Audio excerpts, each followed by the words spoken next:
샬롬. 샬롬. 2015년이 됐습니다. 여러분들에게 2015년은 어떤 의미로 오고 있는지 참 궁금합니다. 우리 2015년에 계획들 세우셨습니까? 대답들이 없어요. 다시 나를 보고 한번 2015년에 계획들을 세우셨습니까? 아멘. 그러면 그 계획을 그냥 마음속에 두지 말고 이제 적어서 하나부터 20을 더 많아 좋으니까 적어서 여러분들이 보는 잘 보이는 책상 앞이나 부엌 앞이나 여러분의 가슴판이나 많은 곳에 비전을 적어 놓으시기 바랍니다. 우리가 비전 있는 것이, 소망 있는 것이 여러분의 인생을 변화시킨다는 것을 아십니까? 오늘 얘기를 하나 들어줄게요. 여러 가지 들은 예화들입니다. 이거는 내가 직접 본 것보다는 들은 예화들입니다. 코이라고 아십니까? 정확한 표현은 니시키 코이. 이걸 정확히 표현하면 비단잉어예요. 일본 사람들이 가는 비단잉어 아시죠? 비단잉어라는 물고가 있는데 이 비단잉어가 아주 독특한 삶을 산다고 합니다. 작은 어항, 요만한 작은 어항에 집어넣으면 이 비단잉어는 어릴 때부터 거기서 자라게 되면 커도 5cm, 8cm, 손바닥밖에는 안 자란다고 합니다. 근데 커다란 수족관에 집어넣으면 약 15cm, 20cm, 25cm 정도 이만큼 자란다고 합니다. 그쵸? 강물의 큰 가운데 보면 우리 유원지 같은 큰 놓아두면 이것이 90cm, 120cm, 1m가 넘는 큰 잉어로 자라게 된다고 합니다. 참 재밌죠? 똑같은 잉어인데, 코인데, 코이라는 게 잘 모르시면 우리말의 비단잉어처럼 이렇게 하얀색의 형용색상 많은 잉어들이에요. 비싼 거는 굉장히 비싸요. 색깔이 우리가 천문학적으로. 그런 잉어가 어떻게 키우느냐에 따라서 요만해지느냐, 이만해지느냐 하는 거 달라진다는 겁니다. 그래서 여러분들에게도 이 보스턴 땅에 왔지만 여러분 안에 있는 비전, 꿈, 소망이 어떠냐에 따라서 10년 후, 20년, 30년에 여러분의 꿈, 사람들이 완전히 달라질 수 있다는 것입니다. 하버드 대학교 심리학연구소에서 아주 재미난 연구를 했습니다. 이게 뭐냐면 20대를 변화시키는 30일의 플랜이라는 그런 아마 그런 책 중에서 있었던 얘기예요. 그래서 65세 정년 퇴직자들의 삶을 이렇게 봤던 겁니다. 근데 보니까 3대, 10대, 60대, 27이라는 아주 독특한 그런 비율을 가진 것을 나타낸 것입니다. 뭐냐면 3%는 그 65세의 퇴직자들을 다 돌아보니까 3%는 최고의 부를 가지고 누리고 있는 겁니다. 사람들 사회에서. 그다음 10%는 퇴직 전에 받았던 월급이나 퇴직 후에 받을 월급이나 차이가 없이 여전히 윤택한 생활을 하고 있는 겁니다. 이 얘기 들으니까 뜨끔했어요. 설교 준비하면서. 지금은 사실은 난 퇴직하면 퇴직 준비가 리타이어 플랜이 안 되면 굉장히 힘들어진다고요. 정말 10%는 그전에도 리타이어 플랜이 잘 돼서 전혀 그 급여에 상관없이 사는 사람들이라고요. 나머지 60%는 간신히 그냥 퇴직하고 나서 간신히 생활을 유지하는 그런 삶을 살고 있다는 겁니다. 그리고 나머지 27%는 퇴직하고 나니까 극빈자 수준을 떨어져서 굉장히 어려운 경제적인 구조를 가지고 있었다는 겁니다. 왜 그럴까요? 하고 이거 생각해 봤더니 이 사람들이 이렇게 3대, 10대, 60대, 27의 삶으로 이렇게 피라미드처럼 윤택한 삶 또는 힘든 삶을 사는 것을 왜 그러나 봤더니 그들이 젊었을 때 어떤 비전을 가지고 살았는지에 따라서 달라졌다는 겁니다. 3%의 소위 말해서 탑에 있는 사람들은 자신의 소망을, 자신의 비전을 늘 글로 적어서 눈에 보이는 비주얼하게 보이는 곳에 써놓고 나는 무엇이 될 거야, 나는 무엇을 할 거야 이런 것을 가졌다는 겁니다. 그리고 10% 사람들은 목표에 있었는데 글로 쓰기보다는 이 마음에 두고 가끔 생각할 때마다 글을 써놓고 좀 덜 비주얼한 삶으로 자기 목표를 바라봤던 사람들입니다. 그리고 60% 그냥 퇴직하고 나서도 그럭저럭 사는 사람들은 목표가 늘 세월이 갈 때마다 수시로 변했던 사람들입니다. 그리고 27%의 사람들, 어렵게 사는 사람들은 목표라는 것 자체가 없는 그런 삶을 살았다는 것입니다. 청년회 때 내가 어떤 것이 되고 싶다, 무엇이 되고 싶다는 그 목표가 인생을 살게 했다는 그런 재밌는 결과입니다. 하버드 대학교 심리학연구실에서 했던 겁니다. 이 작은 목자가 여러분들에게 늘 축복 기도하면서 무엇이 되세요, 무엇이 되세요 이렇게 비주얼하게 계속 얘기해 주는 것이 있습니다. 그거 장난처럼 하는 게 아니라 진짜 축복을 심어주는 것이에요. 그것이 자기한테도 그렇구나 될 때 그렇게 된다는 겁니다. 이것이 하버드 대학에서 한 것이 아니라 하버드 대학의 마스가 어디입니까? 예일 대학이잖아요. 예일 대학에서도 비슷하게 연구를 했대요. 1953년 졸업생들을 두고 그 예일 대학을 졸업한 졸업생들을 보고 이런 질문을 던졌다는 겁니다. 지금 당신의 인생의 목표를 구체적으로 적어놓은 종이, 그러니까 마스터 플랜이 있습니까? 라고 한 겁니다. 경석 형제 졸업하잖아, 그지? 예일 대학생은 아니지만 NEC라는 세계 최고의 음대를 나오는데 인생의 목표를 적어놓은 게 있습니까? 이런 질문을 한 거예요. 그랬더니 그 100 중에 3% 학생들은 그렇다라고 이렇게 얘기를 했어요. 97% 학생들은 아니다라고 노라고 대답을 했습니다. 그리고 이 연구가 20년 후에 1953년도에 졸업생들을 20년 후니까 1973년도에 그 졸업한 사람들의 경제적인 상황을 20년 후에 가장 있을 때를 조사했던 것입니다. 근데 재미난 게 뭐냐면 그 3% 내게는 마스터 플랜 계획이 있습니다 한 3%가 나머지 97%의 재산을 합친 것보다 많았다는 그런 재미난 결과가 나왔습니다. 이것은 어떤 인종이나 학력, 부모의 배경과 상관없이 내가 삶을 어떻게 살 것인가에 대한 목표와 비전이 그 삶을 이렇게 움직인다는 것입니다. 특별히 비전, 꿈, 기도하는 사람들은 이래서 다른 사람과 다르게 살 수 있어요. 교회를 나오지 않거나 그런 사람들은 자기의 비전에 대해서 생각을 안 한다고요. 기도는 뭡니까? 늘 자기에 대한 비전을 생각하는 거라고요. 교회를 다니지 않는 사람들도 자기 비전에 대해서 이렇게 적어놓는 뚜렷한 목표를 가진 사람들이 있습니다. 그럴 때 비전은 정말 자신의 미래를, 청년들, 여러분의 장년들, 20대, 30대 여러분들을 앞으로 바꿀 수 있는 꿈이 된다고요. 이런 책이 있어요. 아마 많이 팔렸던 책입니다. 최고 경영자 예수라는 책을 아마 이게 10년 전쯤에 굉장히 많았어요. 한국에 IF 바람 불었을 때 최고 경영자 예수, 그래서 경영의 마인드 또는 신앙의 마인드에서 굉장히 베스트셀러 중에 하나입니다. 지금도 잘 팔리고 있어요. 그 저자가 로리 벤스 존슨이라는 사람입니다. 근데 이 사람이 이 책을 쓸 때가 36,000불 받는 셀러리맨, 아마 지금 제가하면 스타팅 머니를 받는 그런 셀러리맨이었습니다. 내가 나이가 좀 1985년이었는데요.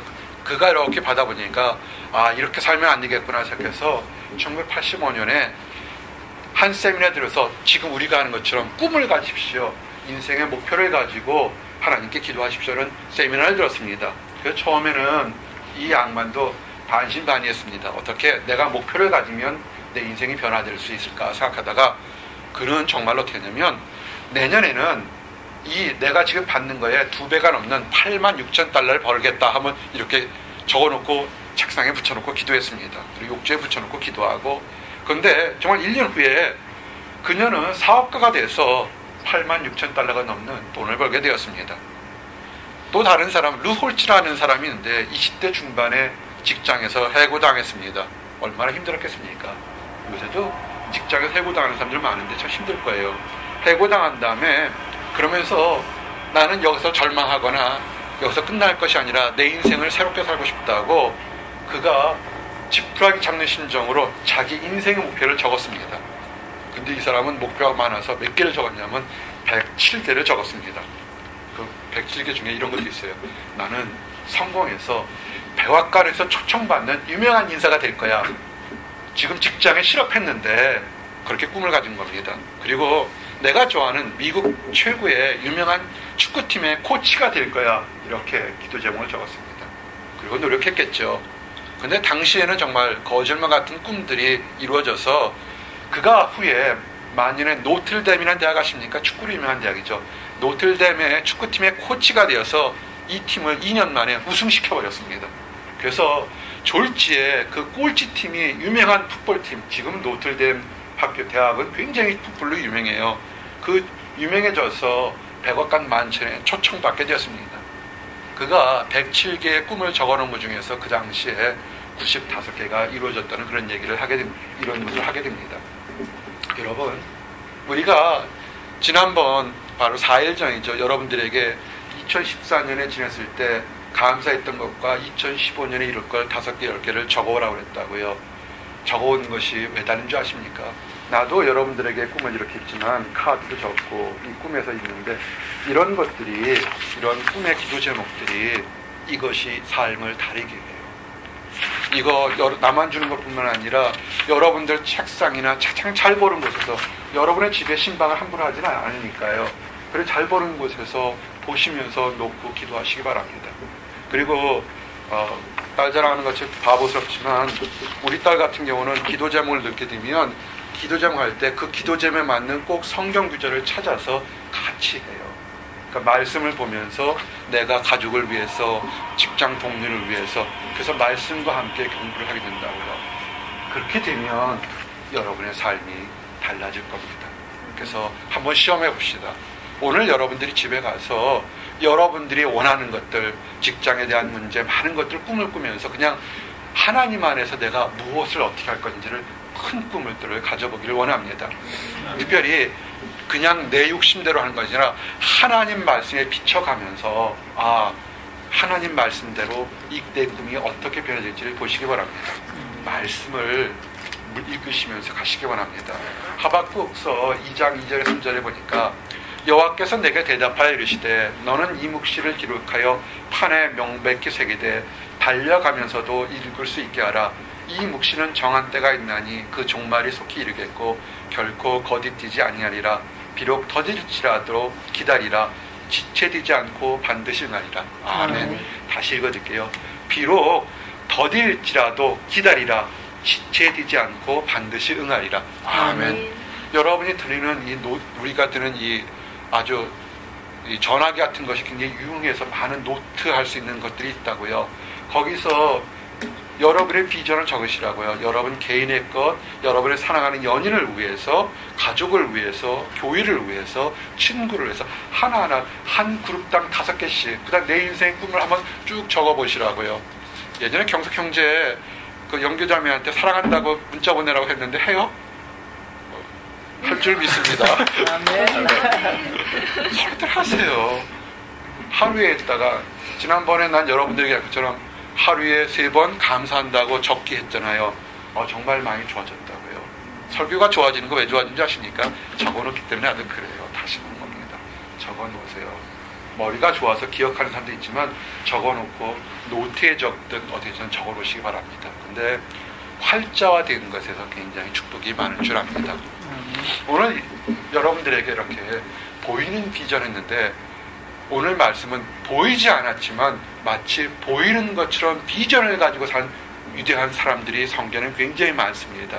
그 사람 중에서 갈렙이라는 사람의 모습을 보면서 어떻게 우리는 비주얼하게 보이는 걸 가지고서도 힘들었는데 보이지 않는 비전을 보면서 큰 꿈을 가졌던 그 사람을 보면서 도전받기를 원합니다. 한번 따라하세요. 저 산지를 내게 주소서. 저 산지를 내게 주소서. 늘 얘기했지만 성경표는 이 산지를 내게 주소서예요. 근데 우리 목사님 성경을 모르시나 보다 그러지 말고요. 우리가 디스와 대세 개념으로 크게 좀 하는 거예요. 디스 그러면 눈앞에 보이는 것이었고 좀 저것 그러면 이것보다 더 멀리 보이는 것 같아서 여러분들에게 큰 꿈을 가지라고 내가 올 2015년에 저 산지를 이렇게 표현한 겁니다. 그래서 혹시라도 우리 교회 그 홈페이지 보서 목사님 왜 이 산인데 저 산지라고 그랬어요? 오타난 거 아닙니까? 그럴 때는 그렇게 아시고 설명해 주시기 바랍니다. 우선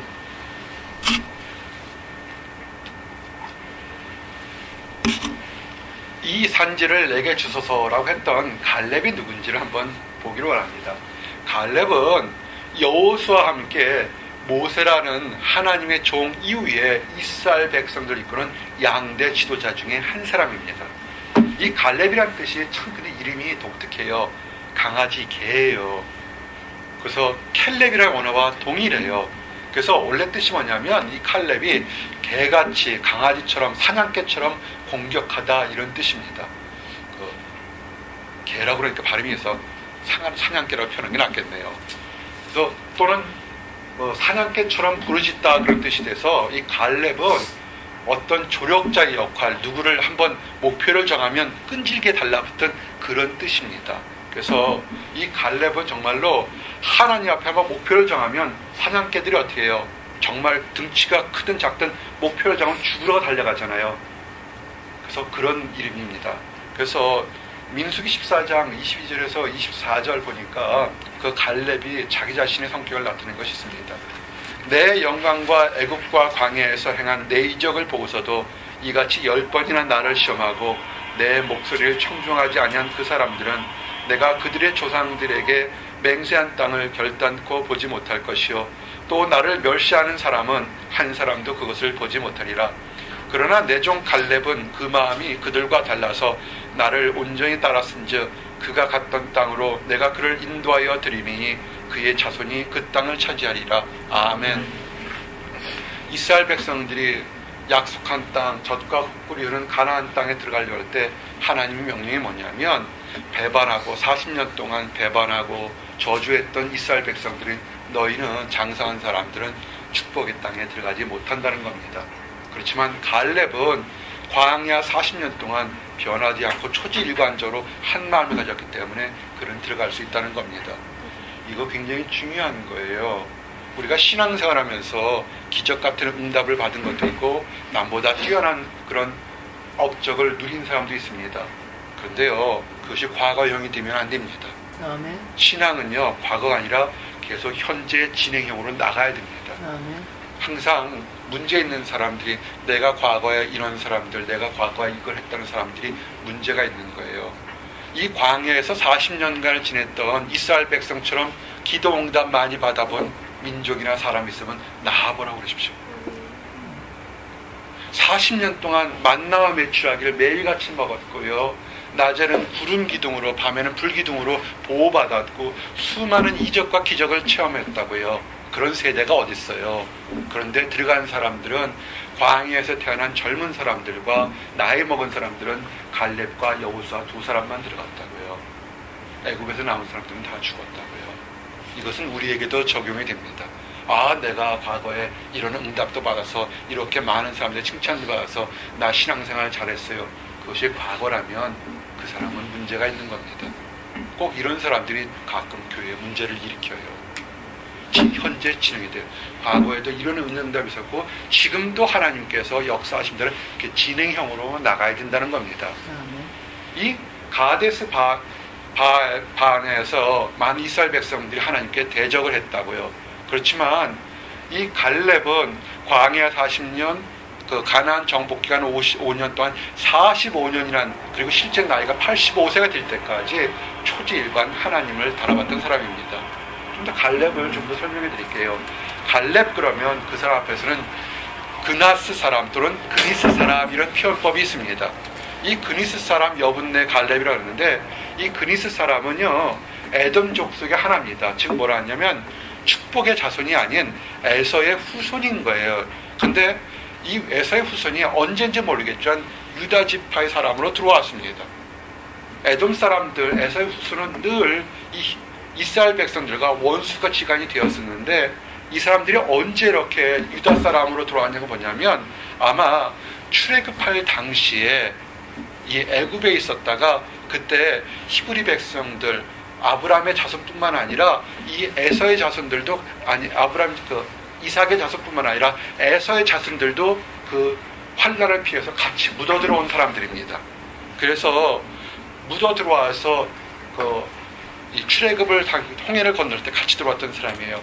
왜 하나님이 광야에서 40년간을 이렇게 놨냐면 그때 택한 이스라엘 백성들만 있는 것이 아니라 다른 그 에돔의 그 후손들뿐만 아니라 다른 많은 애굽의 사람들도 같이 묻어 들어와서 정결하게 하는 기간이 40년이었던 것입니다. 오늘 찬양할 때 나를 정결케 하고라는데 연단한 후에 정금같이 나오리 한 것처럼 정말 많은 사람들이 그 이삭의 자손이 아니었지만 에서의 자손이었지만 그가 하나님 앞에 부름받은 것을 알 수 있다고요. 어떻게 했습니까? 광야에서부터 그가 정탐꾼, 12군의 정탐꾼 중에 한 명으로 이 갈렙이 뽑혔다는 겁니다. 이것은 우리에게 굉장히 중요한 도전인 것입니다. 내가 교회에서 어떤 직분을 맡고 내가 우리 집안에 3대째 믿는 집안이라든지 또는 목회자 집안이라든지 이런 걸 자랑할 필요가 없다는 겁니다. 비록 하나님을 제대로 알지 못하고 예전에 엉망으로 살았다 할지라도 하나님을 발견하고서 새로운 사람이 되었다면, 이 갈렙처럼 열심을 다한다면 다른 유명한 그런 배경을 가진 사람보다 그 사람들보다 먼저 그 순수성과 열정 때문에 하나님의 사자로 부름받을 수 있다는 것입니다. 이것이 갈렙이라는 사람에 대한 도전인 것입니다. 우리에게도 도전되는 것입니다. 과거의 배경, 과거에 뭐했던 거 자랑하지 말고 지금 올해 2015년에 하나님만을 바라보고 나가기를 원합니다. 이 갈렙이 우리가 얘기했던 아주 멋진 말을 했어요. 그의 비전입니다. 오늘 읽었던 12절에 나오는 것이 뭐냐면, 그날에 여호와께서 말씀하신 이 산지를 내게 주소서. 당신도 그날에 들으셨거니와 그곳에는 아낙 사람이 있고 그 성읍들은 크고 견고할지라도 여호와께서 혹시 나와 함께 하시면 내가 필경 여호와의 말씀하신 대로 그들을 쫓아내리이다. 아멘. 지금 여호수아가 이스라엘의 전 지도자로서 있어서 이스라엘 12지파에게 땅을 이렇게 나눠주는 그런 것입니다. 일부는 정복한 땅이 있고 일부는 정복하지 않았지만 너희들이 정복해서 그 땅을 가져라 이렇게 나눠주고 있는 땅일 때, 갈렙이 여호수아에게 말한 것은 당신도 증인인 것처럼 이 땅을 내게 달라는 것입니다. 이 산지를 내게 주소라는 그 땅은 아낙 자손, 거인의 자손이 살고 있는 그런 지역이었습니다. 헤브론의 산악지대입니다. 전쟁할 때요, 평지에 싸울 때 상대방 수가 많으면 지금처럼 총이나 칼이나 미사일이 있으면 이게 달라지겠지만 옛날처럼 칼과 창으로 싸울 때는 아무래도 숫자가 많은 것, 특별히 위에서 높은 산악지대에서 있는 것이 굉장히 유리합니다. 성을 쌓는 것이 뭐예요? 성을 쌓으면 아무리 많은 사람이 있어도 그 넘어오기가 힘들다고요. 등치가 큰 아낙 자손이 살고 있는 곳, 특별히 또 산악지대에 있는 헤브론 지역을 갈렙은 달랬다는 것입니다. 왜 그랬을까요? 이렇게 도저히 정복하기 어렵고 얻기 어려운 땅을 얘기했던 것이 뭐냐면, 갈렙의 초지일관, 하나님께 충성하는 마음 때문에 하나님 약속을 바라고 했던 것입니다. 여호수아 14장 7절에 보니까 내 나이 40세에 여호와의 종 모세가 가데스 바네아에 나를 보내어 이 땅을 점탕하게 하였으므로 내가 성실한 마음으로 그에게 보고하였고. 아멘. 이 갈렙이 가나안 땅을 가면서 특별히 모세가 얘기했을 때 이 헤브론 지역을 유난히 더 잘 봤다는 겁니다. 자기 땅을 볼 것은 이건 독특한 겁니다. 많은 사람들이 이 하나님 앞에서 봤을 때 하나님 믿음으로 그것을 봤어요. 그들이 40일 동안 가나안 지역을 다 이곳저곳을 다 12지파의 사람들이 돌아보고 왔다고요. 너는 여기 가보고 너는 저기 가보고 가서 과연 그 가나안 지역이 어떤 곳인지 우리가 가서 살만한 곳을 봤는데, 문제는 모세에게 돌아와서 이스라엘 많은 사람들 백성한테 얘기할 때 얘기들이 달랐다는 겁니다. 10명의 정탐꾼, 12지파 중에서 택한 10지파의 사람들의 얘기는 뭐냐면, 그곳은 우리가 갈 수 없는 곳이다. 그것은 기름지고 비옥하지만 거기에는 너무나 강한 사람들이 있어서 우리는 갈 수 없는 곳이다. 가게 되면 마치 메뚜기 떼처럼 우리는 그들 앞에 다 죽을 것이다 라고 이렇게 한 10명의 사람들이 얘기를 했고, 2명의 사람 갈렙과 여호수아만큼은 맞다, 그 땅은 젖과 꿀이 흐르는 땅이고 아낙 자손이 있지만 하나님께서 붙여주시면 우리가 이길 수 있을 거다, 이렇게 얘기를 하는 것입니다. 민수기 13장 30절에서 33절 얘기를 읽어드릴게요. 갈렙이 모세 앞에서 백성들을 조용하게 하고 이르되 우리가 곧 올라가서 그 땅을 취하자 능히 이기리라 하나, 그와 함께 올라갔던 사람들은 이르되 우리는 능히 올라가서 그 백성을 치지 못하리라. 그들은 우리보다 강하니이다 하고, 이스라엘 자손 앞에서 그 정탐한 땅을 악평하여 이르되 우리가 두루다니며 정탐한 땅은 그 거주민을 삼키는 땅이요 거기서 본 모든 백성은 신장이 장대한 자들이며 거기서 네피림 후손이 아낙 자손의 거인들을 보았나니 우리가 스스로 보기에도 메뚜기 같으니 그들이 보기에도 그와 같았을 것이니라. 아멘. 똑같은 상황을 보고서 2사람은 올라가자 능히 이길 것이다 그랬고, 10사람은 우리는 메뚜기 같은 존재니까 우린 다 죽을 것이다 이렇게 한 것입니다. 한번 따라하세요. 신본주의. 하나님을 믿는 사람들이 택할 것이 뭐냐면 민주주의가 아닙니다. 민주주의는 원칙 어때요? 10대 2잖아요. 이스라엘 백성은 12개 지파들이 서로 화합하는 것이지만 10명의 사람들이 얘기했으면 우리가 생각하는 인간적 상관으로는 10명이 더 얘기했으니까 그것이 맞으니까 올라가면 안 될 겁니다. 그렇지만 하나님의 믿는 백성들은 하나님의 뜻이 무엇인지 아무리 많은 사람들이 하더라도 그것을 믿고 나가야 된다고요. 이 말을 들은 사람들이 어떻게 했어요? 엄청난 소용돌이가 일어났습니다. 10명의 정탐꾼들은 정말 거짓말 한 건 아닙니다. 눈에 보이는 대로만 얘기를 한 거예요. 하지만 세상은 눈에 보이는 것과 눈에 보이지 않는 세상이 있다는 것을 여러분 아셔야 됩니다. 나를 보세요. 눈빛들이 보니까 지난 며칠 동안 승리한 사람의 얼굴도 있고 다 죽어가는 사람 얼굴도 있네요. 왜 그럴까요?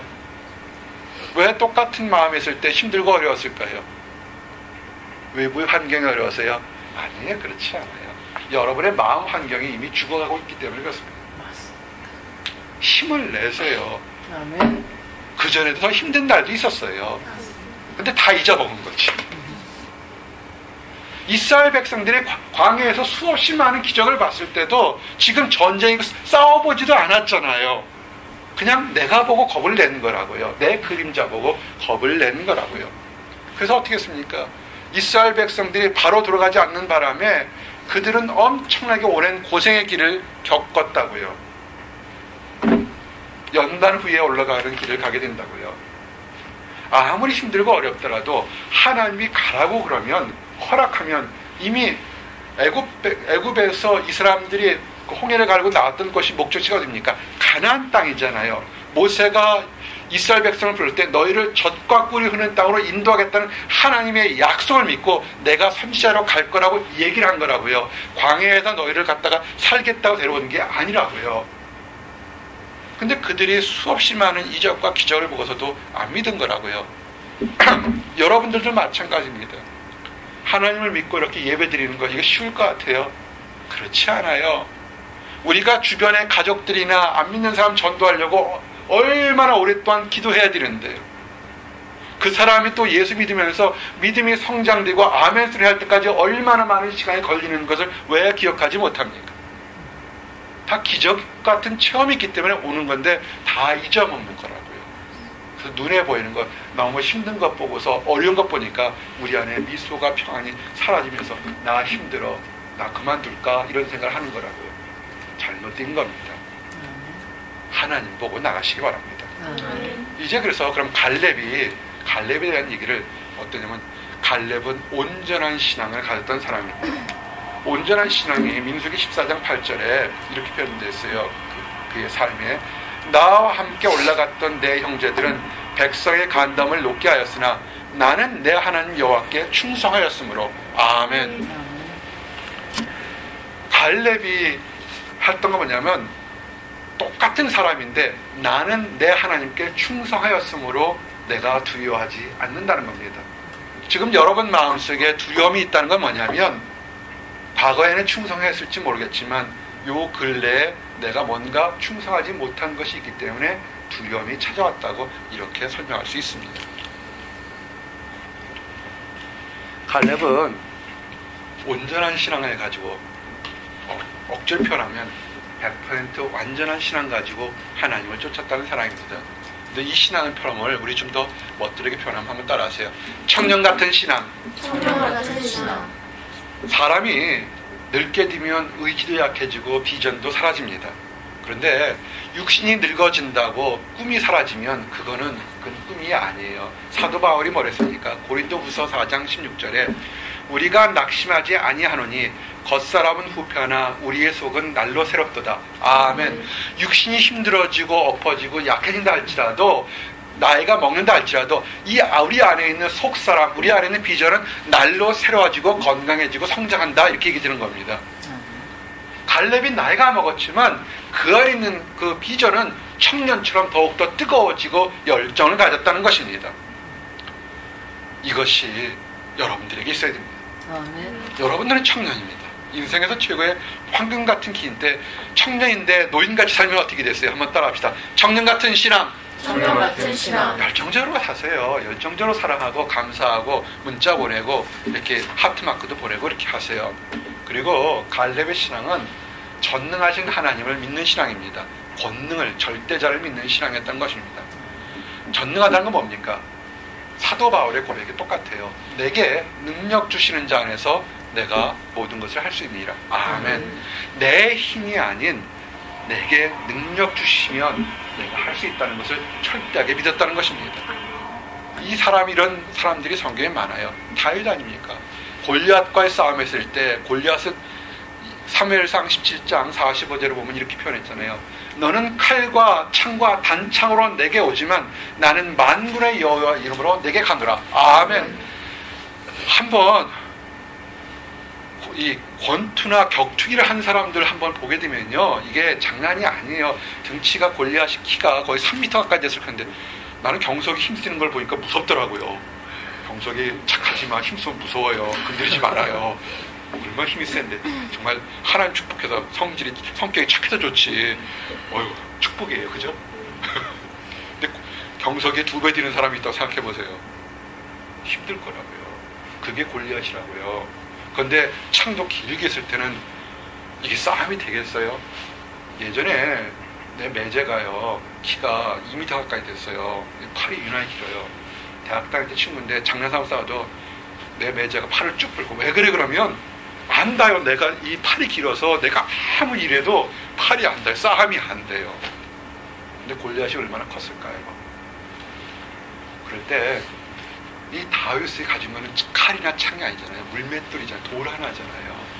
그 돌 던져서 안 맞으면 끝이잖아요. 다윗이 가졌던 건 돌 몇 개라고요. 피해버리면 아무것도 없잖아요.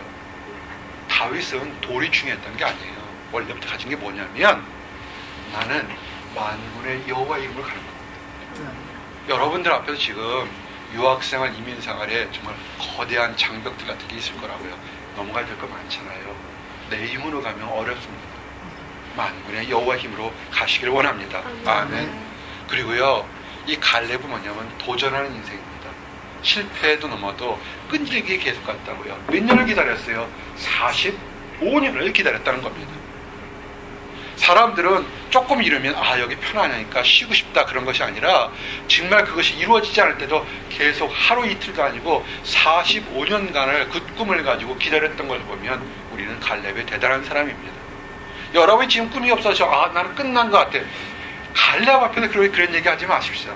45년을 기다렸던 것을 기억하기 바랍니다. 근데 갈렙이 바라본 것이 그냥 먹고 살려는 것이 아니라 사실 갈렙이 바라본 것은 소망을 바라본 겁니다. 소망의 산지를 바라보는 것입니다.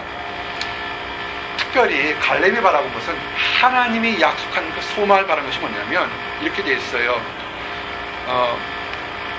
민수기 14장 24절에 보니까 갈렙 바란 광야에서 가데스 밭을 모세에 볼 때 그 땅을 주겠다고 얘기를 했다고요. 그 땅이 뭐냐면 헤브론 산지라고요. 헤브론 산지는 유난하게 이 갈렙이 헤브론 산지를 달라고 하는데 우리가 보기에는 그냥 산이 높은 산, 힘든 땅, 거친 사람들 이런 것이 있는데 사실은 역사적인 의미가 있는 것입니다. 창세기 때 13장 15절 18절 보면 아브라함이 하나님으로부터 축복받은 땅이 바로 거기 헤브론 땅입니다. 읽어드릴게요. 보이는 땅을 내가 너와 네 자손에게 주리니 영원히 이루리라. 내가 네 자손의 땅이 티끌 같게 하리니 사람이 땅의 티끌을 능히 셀 수 있을진데 네 자손도 세리라. 너는 일어나 그 땅을 종과 힘으로 두루 다녀보라. 내가 그것을 내게 주리라. 이에 아브라함이 장막을 옮겨 헤브론에 있는 마므레 상수리 숲에 이르러 거주하며 거기서 여호와를 위하여 제단을 쌓았더라. 아멘. 아브라함이 조카 롯에서 떨어져 나갔다고요. 조카 롯이 아들처럼 친했는데 조카 롯이 크니까 자기 삼촌 아브라함을 멸시하고서는 자기 먹고 살기 편한 대로 그 소돔과 고모라 지역으로 갔잖아요. 얼마나 괘씸하고 얼마나 외로웠겠어요. 그 먼 우르란 지역을 떠나서 여기까지 왔는데 이제 혼자가 됐다고요. 하나님 약속이 뭡니까? 내게 자손을 하늘의 별처럼 주겠다 했는데 아무것도 없고 그나마 있던 조카 롯도 떨어지고 아무것도 없다고요. 텅 빈 곳에 혼자만 있었을 때 그때 하나님께서 나오시는 것은 지금 올라가 보라. 높은 곳에 올라가서 이 헤브론 지역이 높으니까요. 사방 좌우를 다 보라. 내가 이곳에 너희 자손들이 티끌처럼 많아지게 했다는 것. 그래서 그 약속을 다시 믿고 아브라함이 하나님 감사합니다. 아무것도 없을 때 하나님 감사합니다 싶어서 제단을 쌓고 예배를 드렸던 것이 거기가 헤브론인 것입니다. 그래서 어떻게 했습니까? 헤브론이 아무것도 없었지만 제단을 쌓고서 하나님을 드렸을 때 축복을 받아서 아브라함이 자손들을 낳지 않았습니까? 여러분들 지금 어떻습니까? 나는 시집은 언제 가고, 나는 결혼은 언제 하고, 나는 장가는 언제 하고, 집은 언제 사고, 직장은 언제 잡고, 아무것도 없다고 해요. 그거 바라보기 전에 제단을 먼저 쌓으시기 바랍니다. 하나님께 여러분 약속을 받았잖아요. 너는 내 사랑하는 아들이다. 내가 너를 지키고 인도하겠다는 하나님의 약속을 받으신 걸 믿으십니까? 아멘. 그러면 제단을 먼저 쌓으시기 바랍니다. 아브라함이 보이지 않았을 때 제단을 먼저 쌓고 하나님 감사합니다. 감사 예물을 드리면서 거기서 축복의 기적이 일어난 겁니다. 그 다음에 헤브론이라는 뜻이 참 재미있어요. 동맹이라는 뜻입니다. 즉 갈렙이 유고한 산직은 아브라함이 하나님과 동맹했잖아요. 갈렙도 이곳에서 하나님과 나와 동맹하기를 원합니다. 참 좋은 곳에 달란 겁니다. 여러분, 사람 이름 부를 때나 친구 이름 부를 때나 어떤 걸 할 때 함부로 부르지 마세요. 좋은 이름, 선한 이름, 그렇게 축복의 이름으로 불러주시기 바랍니다. 아멘. 그래서 이 갈렙이 그렇게 헤브론을 원했던 건 뭐냐면 아브라함이 받았던 축복을 나도 받기를 원했던 거예요. 그래서 그냥 잘 먹고 잘 사는 곳이 아니라 하나님과 동맹하는 곳, 그곳에 있기를 원하는 겁니다. 우리 송구 영신님 때 베들레헴 뭐라 했어요? 떡집이라고 그랬잖아요. 생명의 떡집. 그 앞에 생명의 물이라는 생명의 우물물이 나오는 것이 베들레헴이라고 그랬잖아요. 그런 것처럼 여러분이 가는 모든 곳에서 이름도 그렇고 의미가 있는 그런 곳으로 가기를 원합니다. 아멘. 그리고 이 갈렙이 유명한 것은 개척의 땅을 원했던 것입니다. 많은 사람들은 이렇게 이루어진 곳, 편한 곳, 우리가 세상적으로 얘기하는 숟갈만 얼려놓으면 되는 그런 편한 곳을 원했지만 이 갈렙은 그런 것을 원하지 않았습니다. 갈렙은 힘들고 어렵지만 하나님이 함께 하시면 그곳에서 하나님의 새로운 역사가 일어났던 것입니다. 그래서 갈렙은 나중에 헤브론 땅을 정복했습니다. 어떻게 됐습니까? 갈렙은 아브라함이 밟았던 땅을 그가 얻었습니다. 그리고 그 조상 아브라함과 사라가 묻혔던 그곳에서 그도 자기 자신도 묻혔습니다. 그리고 나중에 그 제사장들 유대 나라가 왕국했을 때 많은 사람들이 도피성이 있었던 것이 헤브론입니다. 도피성이 뭐냐면 범죄하다가 내가 잘못했으니까 나를 보호해달라고 했던 것이 헤브론인 것이 헤브론 도피성인 것입니다. 죄인도 보호받을 수 있는 것이 헤브론이 있었습니다.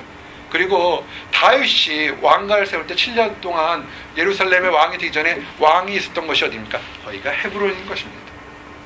사랑하는 성도 여러분, 이제 말씀을 정리합니다. 2015년이 됐습니다. 그저 어제와 오늘이 같은 것이 아니라 이제 여러분에게 새로운 해, 새로운 목표를 갖는 그런 날들이 되기를 원합니다. 구체적으로 적으십시오. 눈에 보이게 적으시고 하나님께 매일같이 믿음으로 기도하고 나가시길 원합니다. 우리가 오늘 이루어지지 않고 올해 이루어지지 않는다고 좌절하거나 낙심할 필요가 없습니다. 갈렙은 45년 동안 그의 나이가 85세가 될 때까지 하나님 약속을 바라보고 그가 믿음의 조상이 됐던 것을 기억하시기 바랍니다. 우리가 하나님이 약속하셨기 때문에 우리에게 가장 좋은 것을 주실 겁니다. 이제 그리고 또한 나만이 아니라 우리 주변 사람들도 그 하나님의 비전을 같이 가서 우리가 받을 축복을 같이 나누기를 원합니다. 기도하시겠습니다. 하나님 감사합니다. 이 산지를 내게 주소라 고백했던 갈렙의 믿음과 삶을 돌아보게 하심이나요 감사합니다. 하나님 감사합니다. 우리를 힘들게 한 이곳 보스턴 땅으로 불러주심이나요 감사합니다. 경쟁이 치열하고 모든 환경이 만만하지 않은 이곳에서 오직 하나님만을 믿고 믿음의 재단을 쌓을 수 있도록 인도하여 주시옵소서. 얻었을 때나 얻지 못했을 때도 기쁨으로 갖고 나갈 수 있도록 인도하여 주시옵소서. 오직 여호와를 찬양하는 믿음으로 나아가서 아버지 우리가 바라는 이 산지와 저 산지들을 다 얻을 수 있도록 인도하여 주시옵소서. 특별히 우리가 얻는 산지가 도피성이 되기를 원합니다. 죄인들도 범죄한 사람들도 연약한 사람들도 다 와서 쉼받고 새로운 곳에 살 수 있는 하나님의 도피성이 될 수 있기를 원합니다. 우리를 그 도구로 사용하여 주시옵소서. 특별히 우리 주변에 하나님을 알지 못하는 사람들, 안다고 하면서 낙심과 좌절해 있는 사람들이 우리의 믿음을, 우리의 사랑을 통해서 하나님의 사랑이 전달될 수 있도록 인도하여 주시옵소서. 감사드립니다. 예수 그리스도를 받들어 기도했습니다. 아멘.